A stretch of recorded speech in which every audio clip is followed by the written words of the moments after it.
விஜயின் தாவேக்கோடு அதிமுக கூட்டணி அமைத்துவிடக் கூடாது என்பதற்காகவே அமித்ஷா அவசரமாக தமிழ்நாட்டிற்கு வந்தார் என்ற தகவலை அதிமுக முன்னாள் அமைச்சர் அன்வர் ராஜா வெளியிட்டிருக்கிறார்.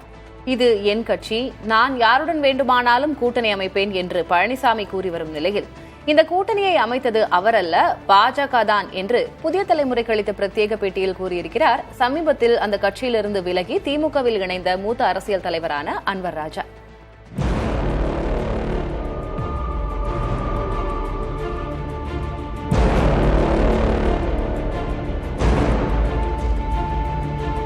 கொள்கை எதிரிகள் மற்றும் பிளவுவாத சக்திகளுடன் என்றைக்கும் நேரடியாகவோ மறைமுகமாகவோ கூட்டணி இல்லை. திமுக எங்கள் அரசியல் எதிரி, பாஜக கொள்கை எதிரி என்று தொடர்ந்து கூறி வரும் தமிழக வெற்றிக் கழக தலைவர் நடிகர் விஜய் அதிமுகவுக்கு மறைமுகமாக கூட்டணி அழைப்பு விடுத்து வந்தார். அதிமுக தாவேகா கூட்டணி அமைந்தால் தமிழ்நாட்டில் ஆட்சி மாற்றமே கூட ஏற்படலாம் என்றும் பேசப்பட்டது.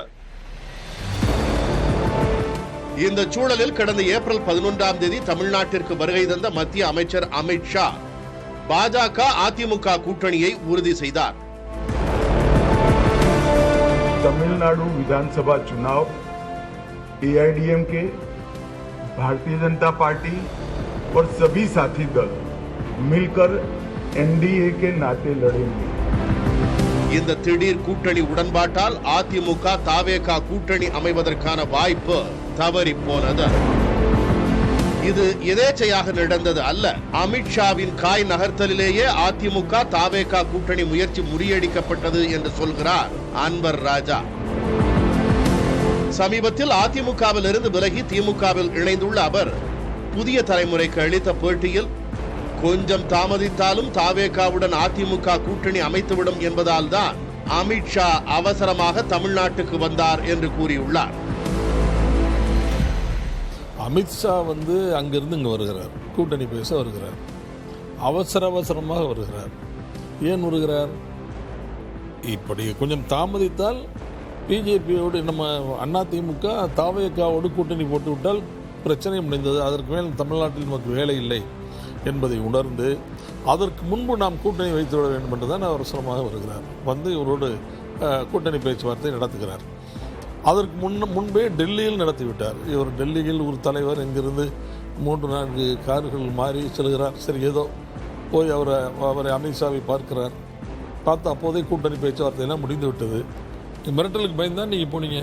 நிர்பந்தம் உங்களுக்கு இருந்தது, அந்த நிர்பந்தத்தின் அடிப்படையிலே தான் இந்த கூட்டணி இப்போது அமைந்திருக்கிறது. அவ்வளவுதான். தமிழ்நாட்டை பொறுத்தவரையில் பெரிய கட்சிகளான திமுக அதிமுக கட்டுப்பாட்டில்தான் தேசிய கட்சிகள் இருக்கும் என்றும், ஆனால் அதிமுக பாஜக கட்டுப்பாட்டில் போய்விட்டது என்றும் அன்வர் ராஜா கூறியிருக்கிறார். கூட்டணி வைத்த கட்சியை ஒழித்துவிட்டு ஆட்சியை பிடிப்பதுதான் பாஜகவின் வியூகம் என்றும், அதை தமிழ்நாட்டில் செய்ய பார்க்கிறது பாஜக என்றும் அன்வர் ராஜா குற்றம் சாட்டியிருக்கிறார். திமுக பிஜேபியோடு கூட்டணி போட்டால் திமுகனுடைய கட்டுப்பாட்டில் தான் பிஜேபி இருக்கும். அதிமுக பிஜேபி கூட்டணி போட்டால் அதிமுக கட்டுப்பாட்டில் தான் பிஜேபி இருக்க வேண்டும். ஆனால் இப்போது நான் பிஜேபியினுடைய கட்டுப்பாட்டில் இருக்கிறோம். எங்க பிஜேபி கட்டுப்பாட்டை அதிமுக தளர்த்திடுச்சு. அவங்க சொல்றதானே இவங்க கேட்குறாங்க, இவங்க சொல்லி அவங்க கேட்கலையே. இப்போ அவங்க சனாதனத்தை பற்றி பேச சொல்கிறாங்கன்னா எங்கள் தலைவர் பேசுகிறாரு.